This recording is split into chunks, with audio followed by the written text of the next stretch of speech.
let's look at some of the complaints that have been raised here on the program here.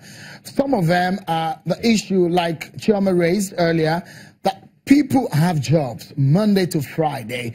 Weekends, your officials do not work. And in some areas, they do not even have officials of INEC to attend to them in the CVR exercise. Is INEC doing anything to ensure that people get registered, especially those who have work from Monday to Friday? I think she explained, for example, that the people who do registration are also public servants, and they do work. It's part of their job that they do. But what is missing here is that, look, a lot of registration has been going on. CVR itself, Continental Voter Registration, commenced in April of last year. So there's been a long period, well over a year, 2 months, for which we have been doing registration. And it's between the hours of 9 a.m. to 3 p.m. That is within the time that the people work, admittedly. But you see, it's such that we now decided, look, what do we do? The choice is to go for weekends. And the amount that you'll have to pay those who do that it's enormous. But we thought that those who could not register in April could have done so in May, in June, or whatever time. A lot of the complaints you're still hearing are actually things that happened in the past. And some of it is born out of ignorance. Ignorance because people expected that INEC will go to every polling unit. But we did not do that right from the onset. We said, we are not going to go to every polling unit. If you go to any INEC office, or as much as we can, we put it on the website, there's a rotation policy chosen by the local government officials of INEC, knowing their terrain. They now say, look, let us, after the first week of first quarter of doing this, we only started off from the local government office of the commission.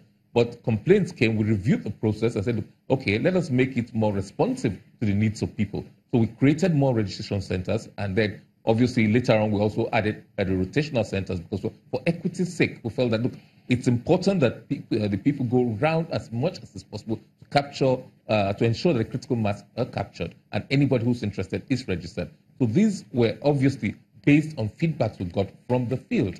And if people know that it's not every polling unit, a lot of times they say, I went to this polling unit, I voted there, I've always been voting there. But that is not where we are registering.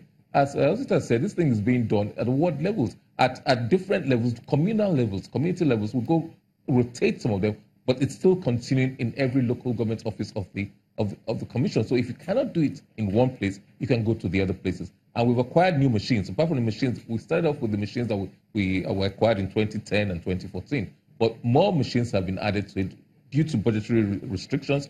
Unfortunately, we cannot get 120,000 new machines to take care of all the polling units. So we'll have to make do what we have to ensure that they work as efficiently as possible. And there's a technical team where the machines are not working so well.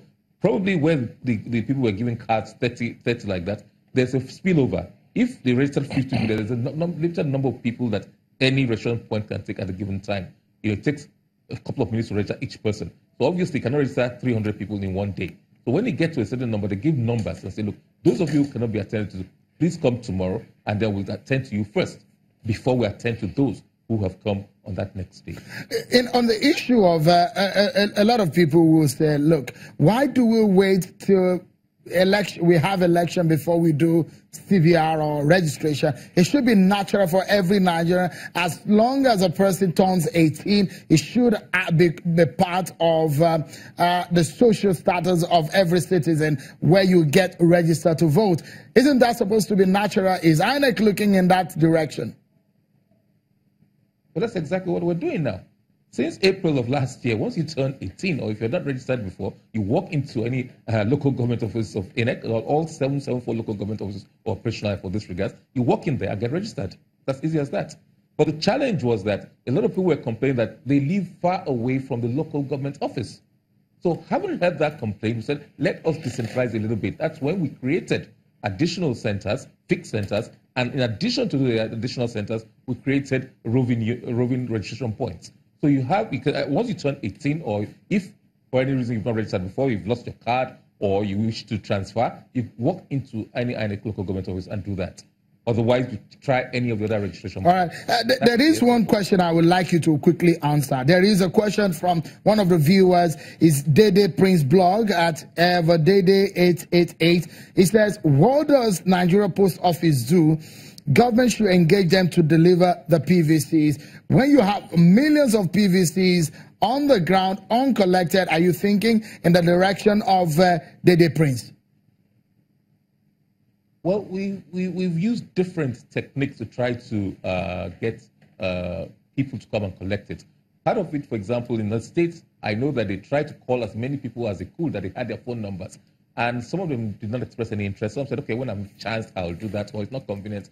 When it's convenient, I will do that. Or I don't need it. I just had to register at that time. I have my TVC to access services and things like that. Or for fear that my children might not be registered in school or might not be denied health care in public hospitals and things like that. So everybody has their own reason for registering. But it bothers us because it's when you start talking about, I think Mr. Kuchu mentioned that earlier on, when you start talking of turnout at elections, you find that a lot of it's measured against those who are on the register of voters. It's not measured against those who, you check the number of people who turned up for registration and look at the total number registered for that place, and you get very, very low percentages. It doesn't take cognizance of the fact that people registered to just get an ID card and they won't bother to do election. But essentially, the voter's card is for you to vote on election day. Yes, it's because of the authenticity, because of the way, the integrity of it. Banks recognize that, look, this is a good thing and use it as a form of identification. And it is the cheapest form of identification. To get a Nigerian passport, you have to want to travel and you pay so much. To get a driver's license, you have to be able to drive and you pay so much for it. NIMSI, the identity management card, is the nearest that you get. All right. Ours is free. It's relatively convenient and it's handy. So a lot of people go and get registered but don't bother to use it for the main purpose for which it is, and that bothers us. All right, we'll take another break. And when we come back, the conversation around 2019 will continue, where the rigging is in different dimensions. Is the Nigerian electoral process strong enough to withstand tests of malpractices, or there are more loopholes? We'll find out with this panel on the program tonight.